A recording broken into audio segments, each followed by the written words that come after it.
बाबाची आली हो गाडी अरे जुमदेव बाबाची ऐका आधीची गाडी कशी होती जेव्हा इंग्रजांनी शोध लावला रेलगाडीचा तुम्हाला सांगतो बांधवानं तर ते गाडी होती काय म्हणतात वाफेवर चालणारी नाही का कोळशावर चालणारी गाडी होती मग प्रगती झाली माणसाने मनुष्याने प्रगती केली तर ते गाडी डिझेलवरती आली आणि त्याच्यानंतर प्रगती झाली तर आता इलेक्ट्रिसिटीवरची गाडी आली हे सगळ्यांना माहिती आहे पण माझ्या महान त्यागी बाबा जुमदेवजीने ते गाडी काढली हो की बरबाद झालेले परिवार आज सुखी झाले थाटामाटाने जीवन जगत आहेत तुम्हाला सांगतो बाप तर दारू प्यायचा पण पोरगं दारू प्यायचं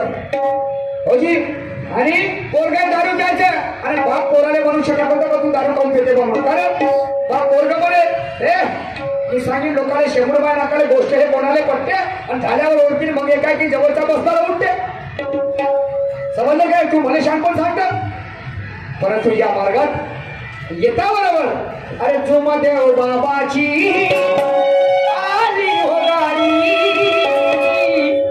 आणि या हो या हो या हो बैसा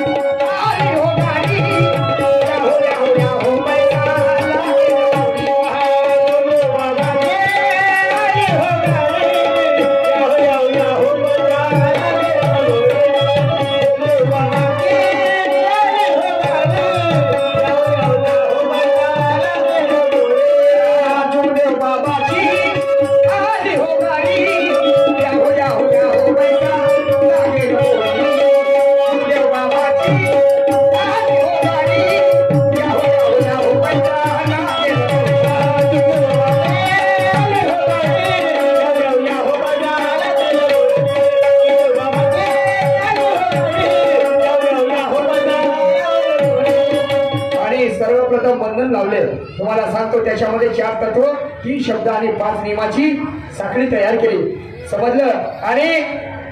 या मानव धर्मामध्ये कोणी दारू पिऊन येणार नाही दारू पिऊन येणे बरोबर आहे ना आम्ही जेव्हा डॉक्टरकडे जातो भाऊ आम्हाला सांगा आमच्या शेतामध्ये माल असते तर आपण कुंपण लावतो ना शेताला लावतो की नाही कुंपण कशासाठी लावतो की कोणत्या जनावर आमच्या शेतामध्ये येऊ नये आणि जो आमचा माल आहे तो कोणी खाऊ नये आणि तसाच हा मार्ग आहे समजलं डॉक्टरच्या दवाखान्यात जेव्हा जातो तर तेव्हा तो बंधन देते आम्हाला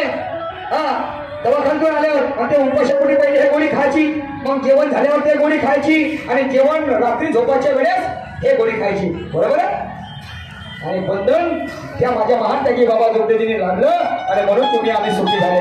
आणि म्हणून जर का माझा जुमदेव बाबा जन्मास आला नसता तर डोंगर दुखाचा हटला नसता जर का माझा महान त्यागी बाबा जन्मास आले नसते तर जीवनातील अंधार हा मिटला नसता मग सत्य मर्यादा प्रेमाचा मार्ग सांगा कुणाच म्हटला